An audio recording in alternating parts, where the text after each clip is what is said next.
Alright guys, I'm going to try something for the first time here. I'm going to try to hydro dip my extended tube here. I think this is a 4-shot tube and 4 in the gun, so it's 7 3-inch shells and 8 2 3/4 inch. I got the kit from mydipkit.com. I believe it's called the Reeds and Weeds, which is pretty close. It looks to the Max 4, I think is what they just call it, but it seems a little bit lighter than actually Max 4, but seems pretty close. So I'm going to attempt the extended tube. I'm not real particular on how it comes out, because if you can see on my gun, it's pretty worn down in a lot of spots. I've had this for I think like 8 years, maybe a little bit longer, but it's worn down pretty good, which I like. It gives a little bit of character. You can see from sitting in the blind, so I'm not like crazy concerned how this comes out. As long as it comes out decent to match this, I'm cool with that. If it comes out an absolute epic fail, I'll probably sand it down and redo it, but I'm going to go over the steps and kind of show you what I did. And this is my first attempt ever doing it, so there's no guarantees how this is going to come out. Up the kit contains a little air mask thing here. We've got some rubber gloves, a scuff pad, and we get 4 different cans. Got the primer to put up for metal, tan, which is the base coat. That would be the color of the full metal part itself. The activator, which makes the plastic here turn into a liquid, and then finish it off with a gloss. So there's 4 different cans. So the first step is going to be taking off the tube. We're going to sand it down, clean it up, all that good stuff, and then we'll go from there step by step. It comes with directions. I'm going to follow them more or less exactly down to the T, to avoid doing it wrong. But like I said, if it comes out like crap, I'll redo it, but if it's decent, I'm going to keep it. So it's a small part, shouldn't be that difficult to do. Alright, so got my tube off. I just have to clean it up.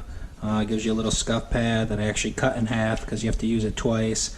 But we're just going to clean it. I'm going to wear gloves the whole time just because my gun is super, I just cleaned it. It's got some oil and stuff on it. So just going to clean this nicey nice. Get all that oil off that might be on there. Gunpowder, which it looks like there's quite a bit actually.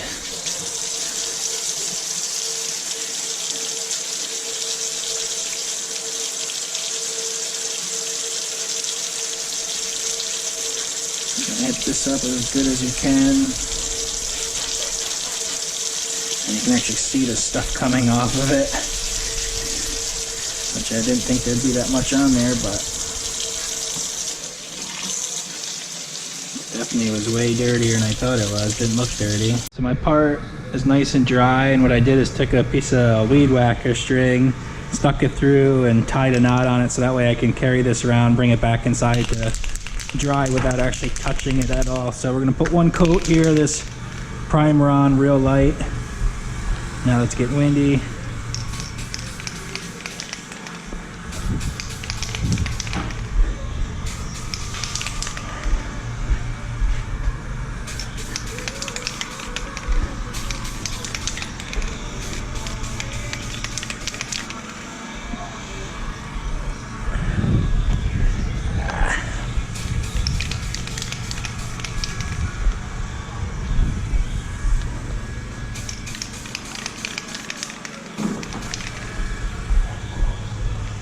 Don't want this to run at all, so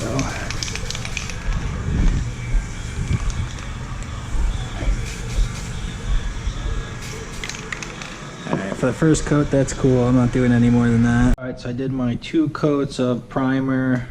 Been drying for about an hour and a half now, so it says just to scuff it up lightly. So that's what I'm going to try to do without touching it. On the videos, I didn't really see him doing this part, so I'm not going to go real crazy. I'm not sure exactly what this is for, but I think it's just a very light, maybe just to get like any little tiny stuff off or rough it up just a tiny bit. I'm not sure, but I'm not going to go real crazy. Just a little light coat or light scuffing. And I'm going to do this, and then I'm actually going to be applying the tan paint, which is the base for the camo here. So I'm just going to be using the tan paint here as the base coat. these gloves are horrible.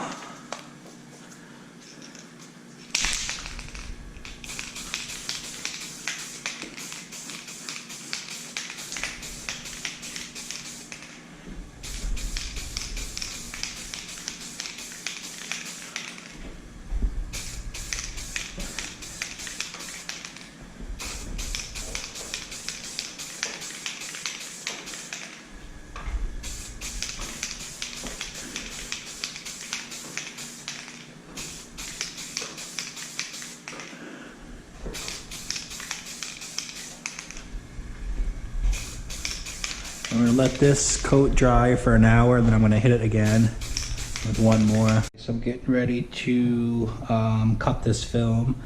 Just give you a rundown too. You can see the color difference. If you know, my bottom base is tan, more like the color of this, it gives you that color. But if you did it like black or brown, it gives you this more brownish, blackish color. So it really, stuff is actually clear. It just depends what your base coat is what's going to determine the color. So mine's gonna be more like this color, obviously closer to the gun like that. But if you wanted to, you could do brown or black and have that. You know, it's not as you can't really see it as visible, but still looks kind of cool like that too. But so I did with the base tan. I need 9 by 17. So what I'm gonna do is cut 9 wide, 17 long, run masking tape around it, and that way it keeps it from expanding too far, and also keeps it floating. So they say. So I'm going to cut piece 9 by 17, run the edges with masking tape. I'm going to use this cooler right here. I'm going to do it downstairs in the basement, fill it up with water. The water needs to be around like 90 degrees, 91 degrees. Lay the film in there, use the activator, which is right here, and we'll go from there. But right now I'm just going to cut the film, get the tape on, and we'll go from there. It has made my cuts in the corner right to the film. Each corner made like a diagonal cut, one on each side, just to allow that to expand a little bit. When we drop it in, we're going to try to keep it like a hammock that way, because you don't want any water on top of this. So hopefully it works out. If I sink it, I'll be pissed, because it actually took a little bit of time. So drop it in like a hammock, kind of work all the air bubbles out a little bit going in. I just got the water, needs to cool just a little bit more. I'll be ready to rock. So hopefully this works out. Alrighty, so we're gonna drop this in here, and we're gonna give it 1 minute from when I drop it in here.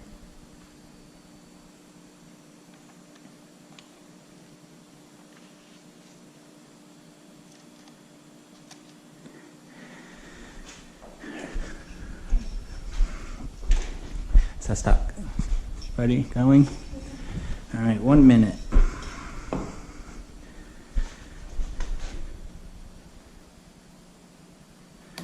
So yeah, let this set for 1 minute before we do anything.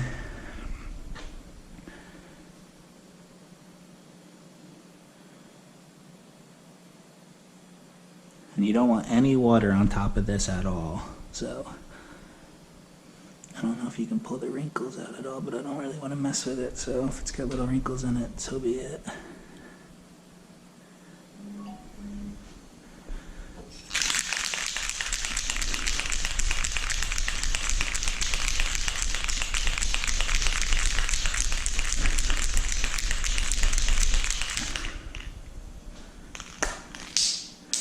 They're not good. What's that? It's 60 seconds. It's been a minute? Yeah.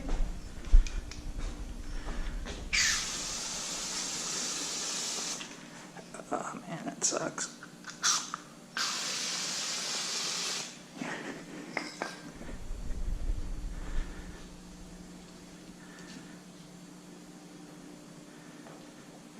Give that a couple seconds to set here.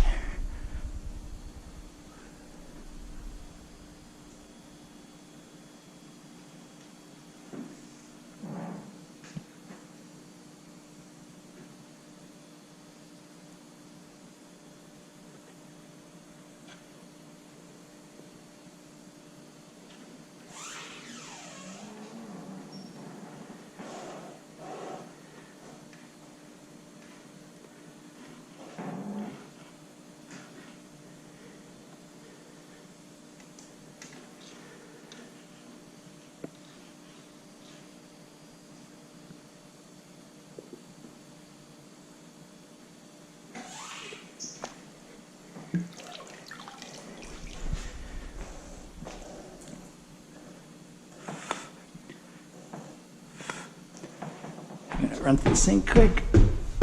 Can you turn that water on for me, please? Not like ridiculous hot, but hot. Is that hot?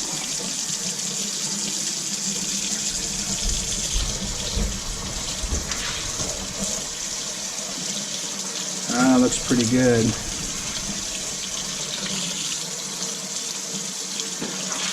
Can you open the garage door, please, too, for me? So we gotta rinse this for 3 minutes, it says.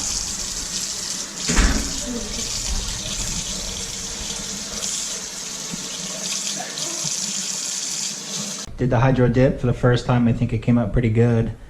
The activator stuff, the sprayer broke when I took the lid off, so it didn't spray as easy as I was hoping. It's supposed to be nice even. It was dripping all over, and I think I went into panic mode there. But overall, it came out really, really good. I'm going to put 2 coats of like a matte finish on it, the gloss or low gloss clear. I'll probably do a couple coats of that, but I don't want it too shiny, but obviously I want to be able to protect it a little bit, so I'll probably do 2 coats or so on that. But overall, I'm pretty happy with it for my first time ever doing it and going to panic mode. I think it came out pretty cool. So all together, one little boo-boo down here. You can just take and mix it with some activator and fix some of this if you really wanted to, but I guarantee the way I just twist that up, I can get that right underneath the barrel, and I'm sure over time it'll wear down. So there's no big bubbles, actually no bubbles at all, no wrinkles in it.